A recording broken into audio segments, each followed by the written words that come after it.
My name's Chris Beaty, and I like telling stories. Some of my stories are funny, some of them are dumb, but if I do it right, they're all entertaining. This is As Told by C.S. Beaty.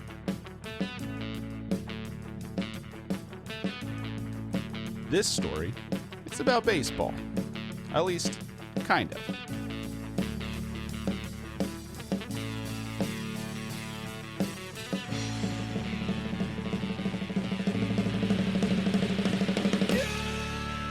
The game of baseball is timeless and marked with nostalgia. More so than any other sport, tales of the great ones are passed down from generation to generation. The modern inheritance is Topps cards and noteworthy sluggers, and kids learn to play catch in their backyards with their dads, all along imagining they'll be the next legend. My family didn't give a shit about any of that. We didn't care about any sport other than Husker football, and my parents only absorbed that fandom through osmosis. They moved to Nebraska in 1980 and had absolutely nothing else to get excited about when they made the decision to settle down in the least interesting town in a flyover state. My folks are from South Dakota and don't have allegiance to any professional sports team I can think of. My dad grew up storing a shotgun in his locker and going hunting before and after school. My mom was raised in a strict Catholic home where fun was illegal. So, since bringing a loaded firearm to a public school was generally frowned upon in the years that I came of age, my dad didn't influence my sports interests much. Cracker Jacks are gross and have a hard time naming more than a few active players, but there was one story of America's pastime that my father entrusted me with.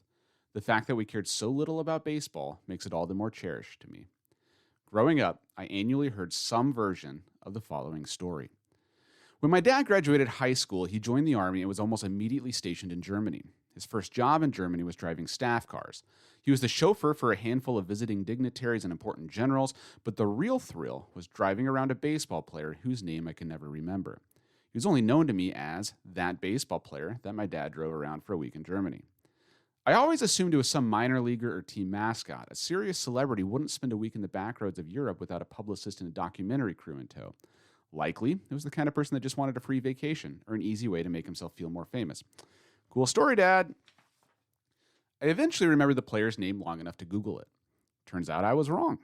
It was 1983 Baseball Hall of Famer Brooks Robinson, 18-time All-Star, 2-time World Series champ, 16-time Golden Glove winner, American League MVP, World Series MVP. His number 5 retired by the Baltimore Orioles, the greatest third baseman of all time, the human vacuum cleaner. This guy was a big deal. I had no idea. I suspect, based on the story I had heard, my dad didn't really either. But for a week, they were road trip buddies. They had an aggressive schedule and covered as much of Germany as the United States military had. They hung out with American troops, always with boxes and boxes of baseballs in the back of the truck. I'm imagining my dad on a regular drive. It couldn't have been that much different from our family road trips. Telling stories, getting annoyed in traffic, pulling over to go to the bathroom after declaring that his, quote, teeth are floating. But this time, Brooks is chilling in the front seat.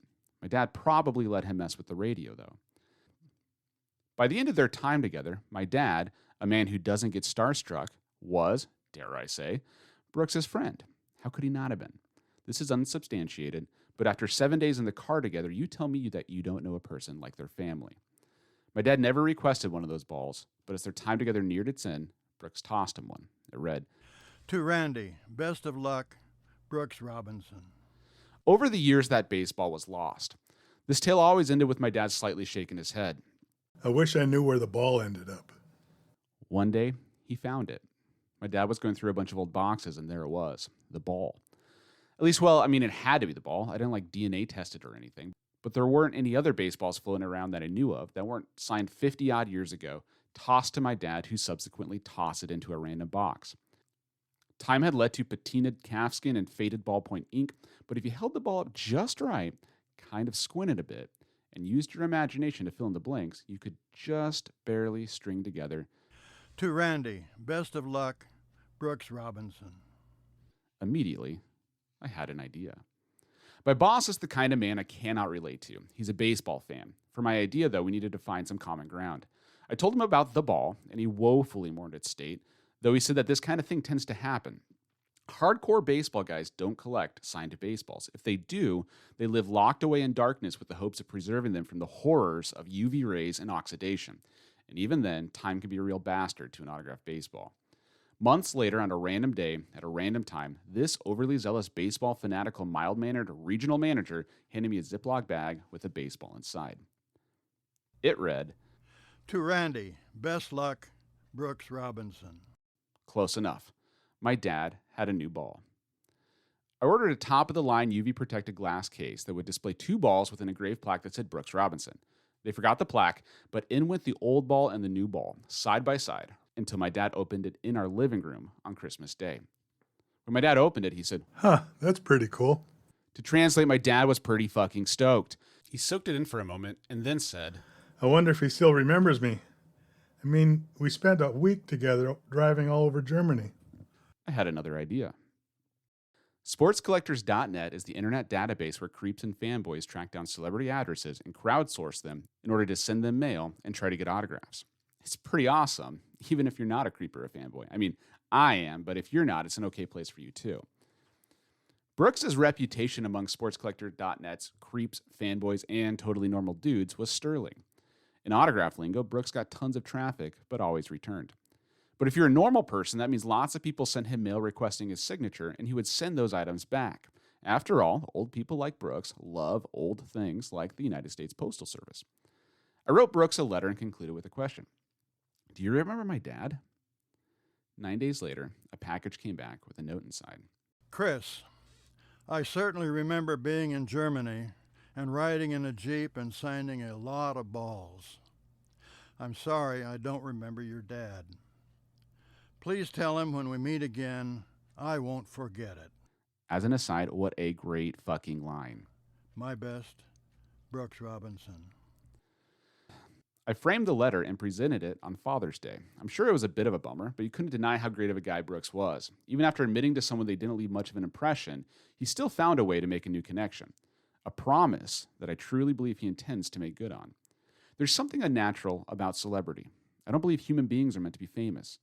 Parents advise against idolizing public figures since much of their fame is built on frivolity, narcissism, self-absorption, and dumb luck. But like anything, there are ways to use fame for good. I don't know what Brooks' core beliefs were, but I know for sure that he cared about people. The kind of man that would spend a week with no press, driving around Germany handing out baseballs. The kind of man that recognized that his driver wouldn't mind one of those baseballs, but he likely won't ask for it since he was on the clock. The kind of man that treated that driver with such care and such respect that that driver would wonder decades later if he had made the same connection with him that Brooks did. The kind of man that would want to make a new connection, even when that answer was no.